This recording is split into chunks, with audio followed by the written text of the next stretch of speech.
तो आज की कहानी में कुछ ऐसे सीन हैं जो अभी तक सबसे बेहतरीन हॉरर स्टोरी में भी आपको देखने को नहीं मिले होंगे। चलिए शुरू करते हैं। कदेड़ उम्र की औरत जिसे बड़ी ही बेरहमी से बिस्तर पर बांध कर रखा हुआ है। ऐसा लग रहा है कि मानो न जाने कितनी बार उसके साथ दुष्कर्म किया हो, पर सच्चाई तो कुछ और ही बयां कर रही है। जब हमने उसकी आंखों को देखा तो अजीब से रंग में प्रतीत हो रही है। जो चीज साफ साफ बयां कर रही है इस पर किसी बुरे साये का असर है। इतने में वहां एक बंदूकधारी आदमी आया। वो उस औरत को काफी देर निहारता है, जैसे मानो कोई पुराना रिश्ता हो उसके साथ, और उसकी हालत को देखकर वो खुद को रोक ना सका। वो उसके अंदर एक गोली उतार कर उसकी कहानी को खत्म कर देता है। पर ये औरत थी कौन? उसे मारने वाला कौन था? क्या हुआ उस औरत को? आखिर इतनी बेचैन क्यों थी? इतने सारे सवालों के जवाब आपको धीरे धीरे मिलते चले जाएंगे। सीन शिफ्ट होता है 6 मेडिकल स्टूडेंट पर जो आज माउंटेन नाम की लेक की तरफ जा रहे हैं, जो जंगल के एकदम बीच में है। इन सभी को वहां पहुंचने में तकरीबन 3 से 4 दिन लगने वाले हैं।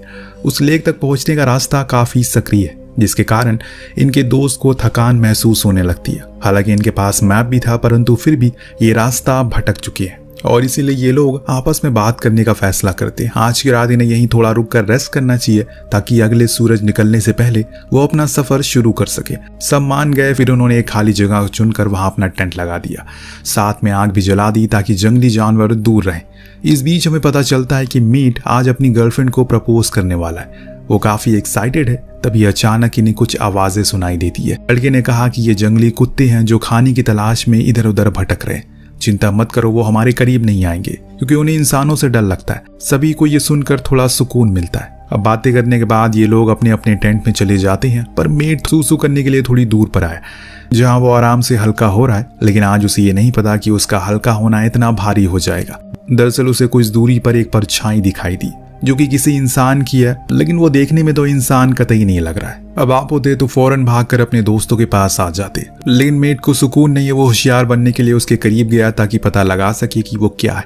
यही चीज उसकी मौत की वजह बनने वाली है। जी हाँ, क्योंकि अगले ही क्षण वो जो कुछ भी था उसके पास आ गया और ऊपर चढ़कर एक ही झटके में उसके पूरे शरीर को फाड़ डालता है। फिर उसकी जिंदा ही हालत में उसकी अतड़ियां बाहर निकालने लगता है और उसे खाने लगता है। ये मंजर इतना भयानक था कि अगर कोई इसे देख ले तो वहीं उसकी रूह कांप जाए। मेट के अंदर जो हल्की फुल्की जान बची थी वो इस मंजर को देखकर खत्म हो गई। वो मर गया, पर वहां कैंप में बैठी उसकी गर्लफ्रेंड ब्रानी उसका इंतजार कर रही है। तब उसका बॉयफ्रेंड हल्का होकर आएगा। उसे क्या पता कि वो किस दर्द से तड़प कर मारा गया। जब काफी देर हो जाती है तो वो अकेले खुद उसे ढूंढने के लिए निकल जाती है। अब अपने बॉयफ्रेंड की तरह ये भी बैल बुद्धि है, अगर मेट को आने में देरी हो गई तो उसे अपने बाकी दोस्तों को भी इस बारे में बताना चाहिए ताकि सब मिलकर उसे ढूंढे।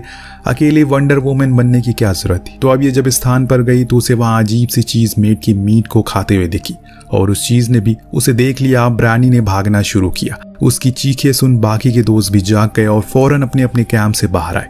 देखा कि कुछ दूरी पर ब्रानी जख्मी हालत में पड़ी है और उसी से कुछ दूरी पर मीट की आधी कटी हुई लाश है जिसके अंदर की चीजें गायब थी। इन दृश्यों को देखकर इनका तो खून ठंडा पड़ जाता है कि ये सब आखिर क्या हो रहा है, किसका काम हो सकता है। फिलहाल ये बेहोश हुई ब्रानी को लेकर अंदर आते हैं और सुबह होने का इंतजार करने लगते, क्योंकि तभी कुछ हल निकल पाएगा जब उजाला होगा। सुबह हुई, इन्हें वहां एक टॉम नाम का शख्स मिला जिसे इन्होंने अपनी पूरी आपबीती सुनाई। क्या क्या हुआ इनके साथ। टॉम ने समझाया कि यहाँ से बाहर निकलने के लिए इन्हें 50 किलोमीटर का लंबा ट्रैक करना पड़ेगा और इसीलिए बेहतर है कि वो उनके घर चले। उसके पास कुछ मेडिकल किट भी है तो वो उसे अपने दोस्तों को थोड़ी राहत दे सकते हैं। सभी मान जाते हैं। फिर एक लकड़ी का स्ट्रेचर बनाकर उस पर ब्रानी को लेटाकर टॉम के घर की ओर चल देते हैं। कुछ दूर चलने के बाद ये लोग उस छोटे से घर में पहुंच गए जो जंगल के बीच में था। वहां इन्होंने डिसाइड किया कि 2 लोग जाकर इनके लिए मदद लेकर आएंगे और बाकी के लोग यहाँ ब्रानी की मदद करेंगे, क्योंकि उसे भी किसी के सहारे की जरूरत है। बहुत ही ज्यादा वो डरी और सहमी हुई है। और इधर एला टॉम को लेकर अपने दोस्त मेट की लाश के पास जाता है ताकि उसे बता सके कि आखिर उसके साथ रात में क्या हुआ था। वहां जाकर इन्होंने देखा वहां तो उसकी लाश गायब थी। लेकिन उससे भी ज्यादा अजीब और सोचने वाली बात यह थी कि जो कोई भी उसकी लाश को ले गया वो बड़ा ही शातिर था, क्योंकि उसने कुछ नहीं छोड़ा ताकि हम पता लगा सकें कि किस ओर वो लाश गई है। ये चीज देख टॉम भी हैरान था, क्योंकि ऐसा कोई जानवर तो कभी कर ही नहीं सकता। कुछ न कुछ हिस्सा तो जरूर छोड़ देता है वो। उसकी ये बात एला के दिमाग में डर पैदा कर रही है कि अगर जानवर नहीं था तो फिर वो कौन था। जो 2 लोग मदद के लिए गए थे उनके नाम होते हैं जेसी और जूली। अब दोनों में ही बीच रास्ते में बहस होना शुरू हो जाती है, क्योंकि उन्हें अंधेरे होने से पहले ही मदद लानी होगी। पर जूली को ऐसा लगता है कि अगर जेसी ने रास्ता नहीं खोया होता तो वो लोग इस मुसीबत में कभी फंसते ही नहीं। पर जेसी को ऐसा लगता है कि उसकी वजह से ये सब नहीं हुआ बल्कि मेट के कारण हुआ। उसी के कारण वो लोग फंसे क्योंकि वो ही उन्हें यहाँ लेकर आया था। इसी गहमा गहमी में जेसी का पैर एक ट्रैप में फंस जाता है जो अब छुड़ाने से भी नहीं छूटने वाला था क्योंकि वो बहुत ही ज्यादा मजबूत है। अब उन्हें खोलने में भी काफी समय लग रहा है। ऐसे में जेसी कहता है कि तुम जाकर बाकियों से मदद मांगनी पड़ेगी, ये अकेले नहीं खुलेगा। इसीलिए वो भागते हुए टॉम के घर के पास जाने लगी जो अभी उसे काफी दूरी पर है। इधर घर में बैठी दोनों लड़कियों को ऐसा लग रहा है कि अगर इस जंगल में टॉम अकेला रहता है तो उसे जरूर यहाँ से बाहर निकलने का रास्ता भी पता होगा। उसने हमसे ये क्यों कहा कि हमें जाकर मदद मांगनी पड़ेगी? मुझे तो यही लग रहा है कि ये हमसे कुछ छुपा रहा है। वहीं दूसरी तरफ जूली बेचारी अकेले ही जंगल से होते हुए टॉम के घर की तरफ बढ़ रही है, लेकिन तभी उसे फिर से वही आवाज सुनाई देती है जो कल की रात मेट को सुनाई दी। सेम वही आवाज आज भी आई तो जूली एक पेड़ के पीछे छुप गई। तभी हम उस परछाई के पीछे वाली चीज को देख पाते हैं जो असल में एक क्रिएचर होता है जो हूबहू था इंसान जैसा, लेकिन इंसान तो बिल्कुल भी नहीं था। पर एक कमजोरी थी उसकी, वो किसी को देख नहीं सकता, सिर्फ सुन सकता है। इसीलिए जूली की आंखों के सामने वो निकल गया बिना उसे कुछ करे। इतना तो पता चल गया कि अगर इन्हें खुद की जान बचानी है तो बिना आवाज किए अपने रास्ता बनाना होगा। घर में एल्सा टॉम को देखती ब्रानी को एक इंजेक्शन लगाने वाला है तो वो फौरन जाकर उसे रोकती है और ऐसा करने से मना करती है। यहाँ तक कि उसे तो उस पर बंदूक तान दी। टॉम ने बताया कि ये किस्म का एंटीडोट है जो उसे इन्फेक्शन से बचाएगा, लेकिन एल्सा ऐसे कैसे उसकी बात पर यकीन कर सकती है। अब उसकी लाख मना करने के बावजूद भी टॉम उसे इंजेक्ट कर देता है कि तभी एल्सा उसके बाजू पर शूट करके उसे घायल कर देती है, फिर उसके मुंह पर बंदूक से मारकर बेहोश कर। लेकिन उसकी गोली चलाकर एक बहुत बड़ी गलती कर दी। वो क्या गलती थी ये आपको आगे पता चल जाएगा। जी हाँ, उसने आवाज जो कर दी जिसके कारण वो क्रिएचर अब इनकी तरफ आकर्षित हो जाता है। घर में तो सिर्फ यही चारों ही है, बाकी के तो लोग बाहर हैं। वो क्रिएचर बाहर ही था जिसकी आवाज अब अंदर बैठे एल्सा को आने लगती है, इसीलिए वो बाहर जाकर देखती है वहां पर क्या है। और तब उसे खुद के कुछ दूरी पर वो खड़ा हुआ मिलता है जो उसे देख तो नहीं पा रहा था, लेकिन हाँ सुन जरूर सकता है। एल्सा ने कोई आवाज नहीं करी, इसीलिए वो लौट गया। पर यहाँ घर में गीना ने देखा कि टॉम को होश आ चुका है। उसने उसके ऊपर बंदूक तान दी और कहा कि चुपचाप लेटे रहो वरना वो उसे मार देगी। तो टॉम उसे समझाने की कोशिश करता है उसे अपनी दोस्त ब्रानी को मारना पड़ेगा वरना कल का सूरज कोई देख नहीं पाएगा, पर उसे उसकी बातों पर हल्का सा भी यकीन नहीं था। अब टॉम तो उसे बार बार उकसा रहा था कि उसे मारना ही पड़ेगा, जो सुनते सुनते गीना इतना परेशान हो जाती है कि टॉम की तरफ शूट कर देती है। हालांकि गोली उसे लगती तो नहीं, पर हाँ इसका फायदा उठाकर वो भाग जरूर जाता है। जब तक वहां एल्सा पहुंची टॉम भाग चुका था, यानी कि अब इस घर में सिर्फ 3 लोग बचे हैं, घायल ब्रानी और उसकी 2 दोस्त, जिन्हें अब क्या करना है कुछ नहीं पता। वहीं बाहर घबराई हुई जूली अभी भी जंगल में छुपी पड़ी है। जैसी कहाँ है ये अभी तक हमें नहीं पता चला। अब दोनों लड़कियां घर में कुछ सामान ढूंढने लगती है। बेसमेंट में जाने का रास्ता इन्हें दिख जाता है, पर जब ये उसके अंदर गई तो वहां का तो नजारा ही अलग था। हर तरफ बस मेडिकल के सामान थे। एक तरफ रखा एक बेड जिस पर थी 2 हैंडकफ, यानी कि किसी को यहाँ पर कई दिनों तक बांधा गया है। पर सिर्फ एक नहीं बल्कि 2 लोग, जिनके साथ क्या हुआ ये हमें नहीं पता। हाँ इतना जरूर कह सकते हैं कि जो कुछ भी हुआ होगा बहुत बुरा हुआ होगा। उस जगह से बहुत ही भयानक सी बदबू आ रही थी, जैसे मानो कई दिन से सड़ी हुई चीज को यहाँ रखा गया हो। इस बीच अचानक से जूली आ गई, जिसकी घबराई हुई हालत को देखकर ये दोनों ही समझ गए जरूर कुछ गड़बड़ है। जूली ने बोलना शुरू किया, जेसी का पैर एक ट्रैप में फंस चुका है, जो किसने लगाया वहां पर हमें नहीं पता। हमने बहुत कोशिश की उसे खोलने की, पर वो नहीं खुला, इसीलिए मैं उसे वहीं छोड़कर मदद के लिए आ गई। बीच में मैंने एक अजीब सी चीज देखी जो बहुत ही ज्यादा भयानक थी। वो किसी इंसान की तरह लग रही है।